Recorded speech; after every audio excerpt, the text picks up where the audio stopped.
տարբեր ժամանակահատվածների գրառումներին այս գործի վերաբերյալ։ Օրինակ գրում էր 2025 թվականի հունիսի 25-ին իրավապահները կանխեցին Հայաստանի Հանրապետությունը ապակայունացնելու եւ իշխանությունը բռնազավթելու քրյա օլիգարխիա կղերական խոշոր ու եղկելի պլանը։ Ինչպես կմեկնաբանեք, գործի նյութերն արդեն հրապարակային են, ինչ կասեք, ինչ պլան է։ Դե ինչ մեկնաբանեմ, ինչ պլան կար։ Մենք խաղաղ անհնազանդության միջոցով ցանկանում էինք հասնել իշխանափոխության, որի մեջ ես ընդհանրապես ձեզ նման, ոնց որ դուք եք լրատվություն տարածում, նույն ձևով ես եմ եղել, հա։ Հիմա մի կարևոր բան է կատարվել, այն ինչ որ իրանք ասում են, սա ինչ է նշանակում։ Նշանակում է, որ Հայաստանում ցանկացած դեպքում, եթե որևէ ուժ, որևէ մարդկանց խումբ որոշի անել այն ինչ որ ինքը արել է 18 թվականին, Թավշյա հեղափոխություն, դա արդեն քրեականացված է։ Ինչ որ մի բան կգտնեն, մի բան կսարքեն, մարդկանց կտանեն բանտեր։ Նիկոլ Փաշինյանը քրեականացրել է Թավշյա հեղափոխությունը։ Իրանց այդ բոլոր գրառումները դրա մասին են վկայում։ Այսինքն այն մի գործիքը, մեր սահմանադրական իրավունքներ, հա դա։ Ողջույն Սարգսյան ջան։ Հա, մեր սահմանադրական իրավունքներ։ Մենք կարող ենք իրացնել մեր իրավունքը եւ խաղաղ անհնազանդությունների միջոցով ստանալ որևէ արդյունք։ Հիմա դա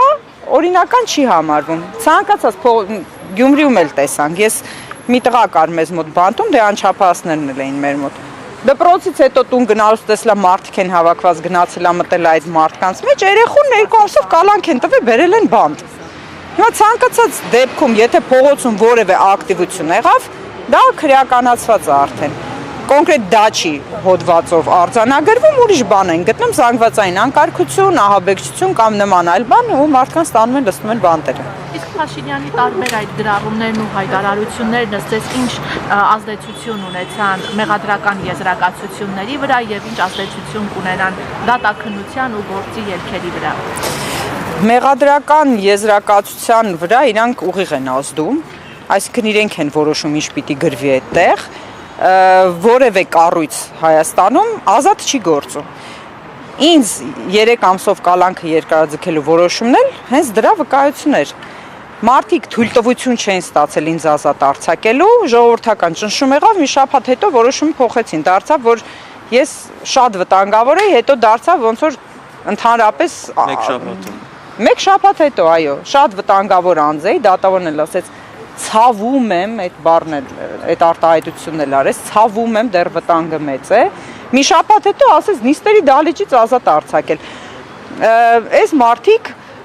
իրենք են այդ որոշումները կայացնում, իրենք են որոշում ինչ պետք է գրվի այդտեղ։ Ոչ թե, չգիտեմ, դատախազությունը կամ քննչականը կամ այլ մարմին։ Իսկ ինչ եք կարծում, բռնազավթված են այդ բոլոր կառույցները, այսինքն ազատ չեն գործում, արդարադատություն չի իրականացվում այստեղ։ Ինչ եք կարծում, նույն ժողովրդական շարժումը կարող է օգնել մյուսների ազատ արձակման գործում։ Ինչպես ձեր դեպքում ինձ օգնեց, կարծում եմ մյուսների դեպքում էլ կօգնի, ուղղակի կախված է թե ինչ ճնշում կլինի, որովհետև իմ դեպքում ես դեռ հնարավորություն չեմ ունեցել ամբողջ չափով նայելու, բայց գիտեմ, որ շատ մեծ ընդվզում է եղել, շատ մեծ ընդվզում, ինձ լրիվ անծանոթ մարդիկ եւ գրառումներ են արել եւ ակցիաներ են արել, մի խոսքով, եթե նման բան լինի, կարծում եմ, տեսեք, ժողովուրդը եթե ոտքի կանգնի, ցանկացած բան կարող է անել։ Ժողովուրդը ուժ է, միասնականությունը ուժ է, ինչ որ գաղափարի շուրջ երբ որ հավաքվում են, ցանկացած փոփոխություն կարող են կանել։ Մեր ժողովրդի մեջից այդ ուժն են փորձում նաև հանել տանել, մեզ որ ասում են մենք չենք կարող պայքարել թշնամու դեմ, ինչ որ sense բաներ են մեզ ուզում ներարկել, մեր այդ հավաքական ուժի բացակայության մասին են ուզում, այսինքն ուզում են մեզ ներարկեն, որ մենք չենք կարող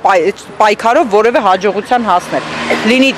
ներքին թշնամու դեմ, թե արտաքին թշնամու դեմ, բայց ժողովուրդը գաղափարի շուրջ հավաքված ժողովուրդը դա մեծ ուժ է, որը կարող է ցանկացած պարագայում, ցանկացած հարցի շուրջ հասնել հաջողության։ Շնորհակալ եմ շատ։